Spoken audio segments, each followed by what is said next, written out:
Hey everyone, welcome back. Ready to dive into another fascinating chapter of human thought. Always up for a good deep dive. Today, we're tackling one of those works that casts a long shadow, Hobbes' Leviathan. Ah, Hobbes. A thinker who really forces you to confront some uncomfortable truths about power and human nature. He doesn't pull any punches, does he?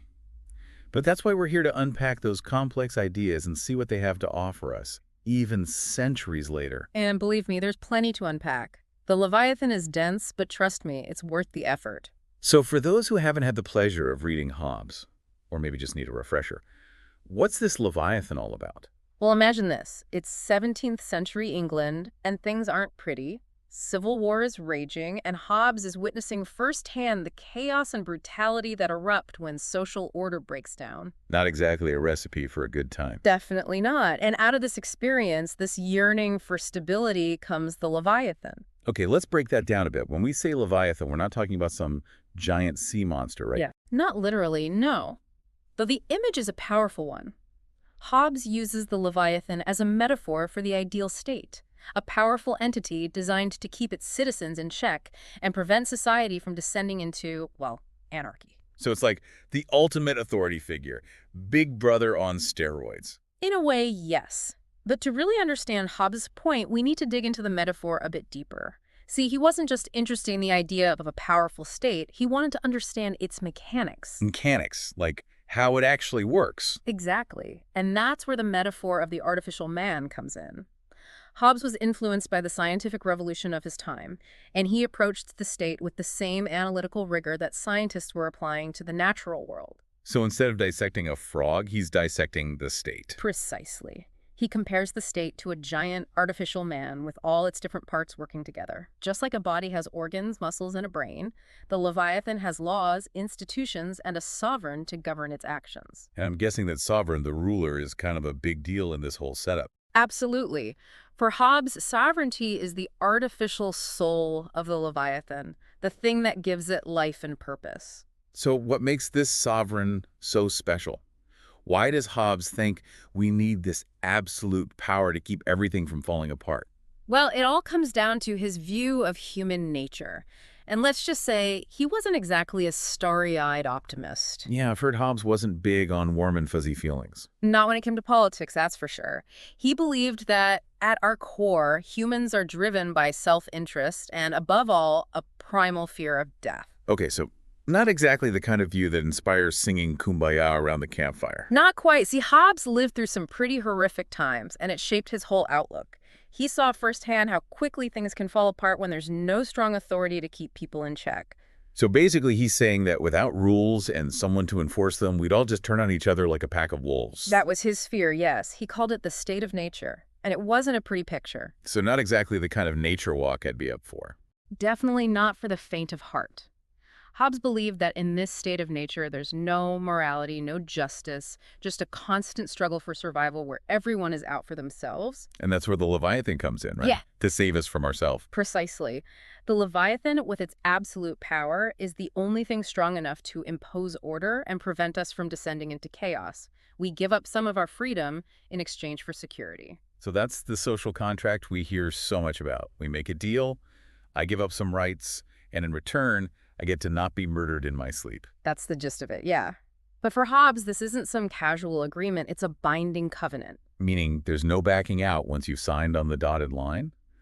But what happens if the Leviathan, abuses its power? What about tyranny? That's a pretty big what if, wouldn't you say? And that right there is the million-dollar question, the heart of the Hobbesian dilemma. That's where things get really tricky, right? Because on the one hand, Hobbes is all about this absolute power, this no questions asked obedience to the sovereign. Which, let's be honest, sounds a bit intense, especially to modern ears. Yeah. Like, what about our individual rights? Our freedom to, disagree with the powers that be? That's the thing about Hobbes. He forces us to really examine our assumptions about power and freedom. In his view, the alternative to a strong sovereign, even one that might not always be just in our eyes, is far, far worse. So he'd argue it's a necessary evil, like a Band-Aid on a gaping wound. Better a slightly dodgy Band-Aid than bleeding out, right? Exactly. Hobbes was deeply traumatized by the chaos and violence he saw during the English Civil War. He genuinely believed that even a flawed system of government, as long as it maintained order, was preferable to the horrors of anarchy. Okay, so let's play devil's advocate for a moment. Let's say, for argument's sake, that we buy into this whole Leviathan business, this absolute sovereign.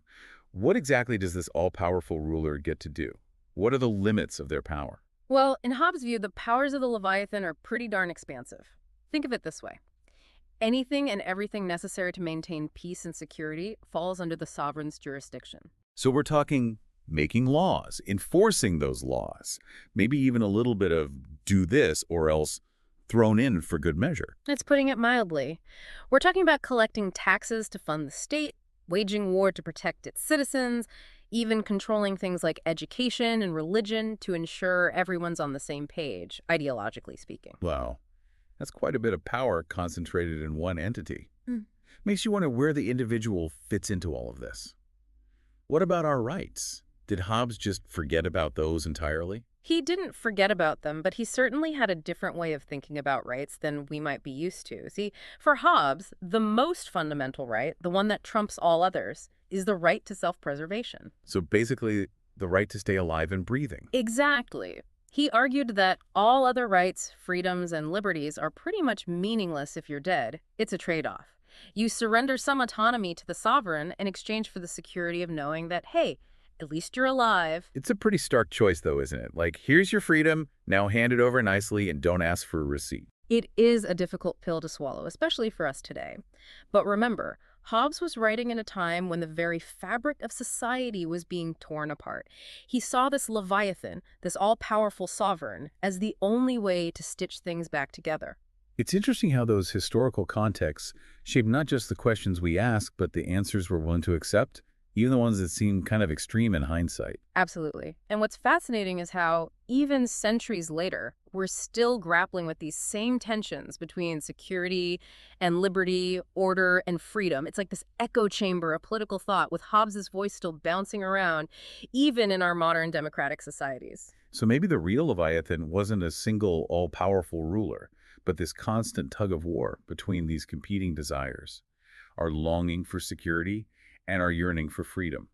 That's a really insightful way of putting it. And it makes you wonder, are these two things, security and freedom, ultimately incompatible? Or is there some way to find a balance, a way to create a society that's both safe and free? Now, those are questions worth pondering, and ones that we'll definitely be unpacking as we continue our deep dive into the world of political philosophy. But first, a quick break for our sponsors. And we're back. You know, it's funny how these big philosophical ideas about the state and sovereignty somehow always seem to circle back to us, to our individual lives. It's the micro and the macro, always intertwined. And Hobbes definitely makes you think about those individual choices we make, especially when we're feeling scared or uncertain.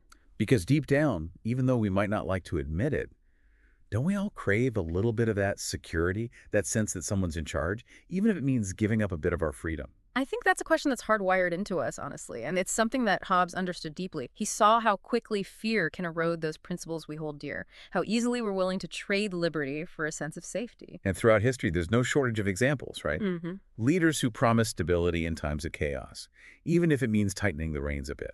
Oh, absolutely. And that's where things get really ethically messy, because who gets to define what constitutes chaos? Right. And what price are we willing to pay for that sense of order? Okay, so big questions, no easy answers. But getting back to Hobbes for a moment, one of the things that always strikes me about his work is how he seems to connect morality to power. Like, what's good is whatever the sovereign says is good. That's one of the most controversial aspects of his philosophy, for sure. Hobbes believed that in the state of nature, there's no inherent right or wrong, no objective moral code. Everything is relative to the power structure in place. So if the Leviathan says up is down and black is white, then, well, that's just the way it is. That doesn't sit quite right with me, I gotta say. And that's a valid reaction. It's something that a lot of critics have grappled with over the centuries. Because if morality is just whatever the sovereign decrees, what's to stop them from acting unjustly? Right. It seems like there needs to be some kind of external check on that power, some standard of justice that goes beyond just because I said so. Precisely. And that's where Hobbes's critics would argue that he falls short. He doesn't really offer a satisfying solution to the problem of a tyrannical Leviathan. Which I guess is a bit of a problem if you're trying to create this foolproof system for a just and stable society. It's a bit of a design flaw, you could say. Yeah. But even with its limitations, even with its blind spots, Hobbes' work is incredibly valuable. Oh, absolutely. Yeah. I mean, he's not giving us easy answers, that's for sure. But he is forcing us to confront some beautifully said. And on that note, a huge thank you to our expert for guiding us through the labyrinth of Hobbes' Leviathan. It's been an enlightening journey, to say the least. The pleasure was all mine. Always a joy to delve into these timeless questions. And to our listeners, thank you for joining us on this deep dive. Don't forget to subscribe, rate, and review. And until next time, keep those minds curious and those questions coming.